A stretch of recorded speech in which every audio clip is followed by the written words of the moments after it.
I'm going to ask two final questions before we go to our first questions from the audience. So if you are audience members numbers 1 through 5, can you come line up right over here? So when we get to that, you can ask your questions. But just really quickly on time, with the remainder of the questions, can our panelists please limit your responses to 1 minute or less so that we can get as many people in the audience to ask their questions. But this goes to Chief of Staff Brian Manley. A person is innocent until proven guilty. However, when a person is killed by law enforcement without a lengthy investigation, the police and media often conclude the dead person was guilty of a crime.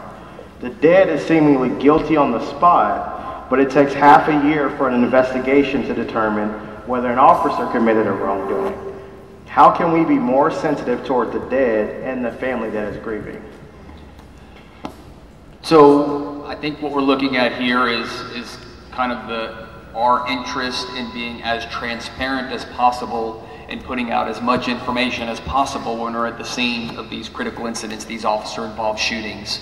I think if you go back and you look at the statements that we make at the scenes, we are trying to put out as much information, and very rarely is there a judgment made on the scene of whether the shooting is a righteous shooting or not. We are putting out information on the circumstances that led to the shooting, and we put out as much information as we can regarding the officer's conduct at that time, but we are well aware that there are going to be multiple investigations underway that start at that moment at the scene. Internal investigations for policy violations, a criminal investigation with the district attorney's office, the police monitor is out there, so there are several levels of review. So I think what we're looking at is the community deserves to know as much as we can tell you at the scene of a critical incident, and I will tell you, we are not attempting to sway public favor on the scene as far as what happened. We are doing our best to give you the information that you as a community have a right to know in the timeliest fashion that we can, without making a judgment at the scene. And I'll just push back really quickly on that one. I think the concerns that I have heard is that seemingly the night of, when someone is killed by law enforcement, we say, oh, they committed a robbery, or they did this, or they did that. But when it comes to officers, we give them several months in which to find a conclusion. Why can't we give the dead individual the same level of respect and sensitivity as we do the officers? And to that point, I would say it's not an attempt to strip someone of their dignity or the respect that they deserve. Again, it is our attempt to explain to this community what brought the officer to that scene. Why were we there? What were we responding to? Or was this just a subject stop that we self-initiated? Again, this is our attempt to explain. If we were responding to a robbery and ultimately that is what ended up involving a critical incident, the community has a right to know that's what the officer was responding to. It gives more information so that the community has a better understanding of what drew the officer there and ultimately led up to the incident. Okay.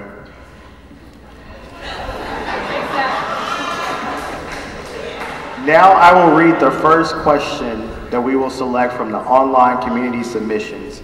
This goes to any of the panelists. This comes from Audra Morris. It says, what training steps have been initiated and instituted to help with de-escalation in order to prevent another Sandra Bland or Larry Jackson? I imagine that I'm probably the best suited to answer our training regiment. So we actually do invest a lot of time during the academy to talk about de-escalation. De-escalation comes in play in many of our aspects of training. The cadets actually go through training in de-escalation tactics. They go through one of the common courses is verbal judo. It's how to talk people down. We train each and every one of our officers an entire week, 40 hours of mental health training. Again, often what ramps up a situation is misunderstanding and a lack of communication. So a lot of de-escalation training is all about communication to make sure that our officers are able to effectively communicate with the people that they are interacting with. So that is done through the verbal judo training. We do Spanish immersion training. We do a program that we're very proud of here called the Community Immersion Project, and that's where cadets are actually assigned to various different ethnic and social groups across the city of Austin. And throughout their 32 weeks of training, they actually do research and study this group, study the cultures, the norms, the expectations, which at the end of the academy, each group gives a lengthy presentation on the individual group that they studied.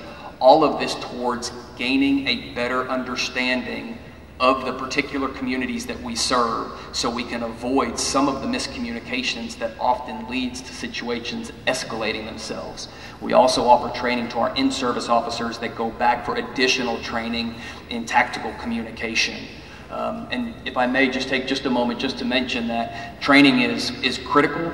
I mentioned earlier that you have members of the executive staff sitting up front, command staff in the back, but this was important enough for us tonight that you also have present with you today the class officers for our 2 sitting cadet classes. The presidents, vice presidents, and other officers from those classes are out there with you today, because this dialogue is going to go beyond the time I have left with the department and the time the executive staff. This is going to be an ongoing need for this community.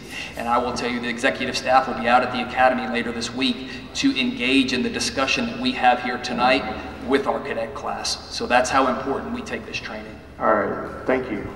Really quickly, we have Adam Loewy, we have Margo Frasier. Once again, please limit your responses to 1 minute or less. Thank you. I just want to quickly say again, I've done these cases. I've represented victims of police brutality and police shootings for 10 years.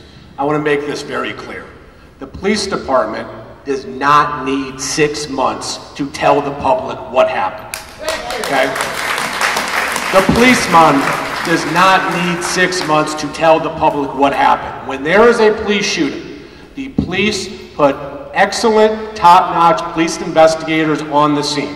They know exactly what happened within about 20 minutes to 1 hour. They are deliberately not telling the public what happened for strategic reasons. It is unjust, it is unfair, and as a famous saying states, justice delayed is justice denied. Thank you.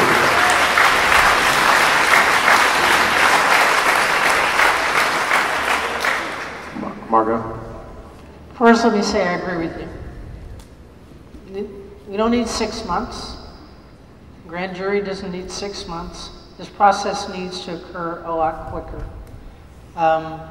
In the case of Mr. Jackson and Detective Coiner, the police chief made a promise to the community that the case would be investigated within 45 days.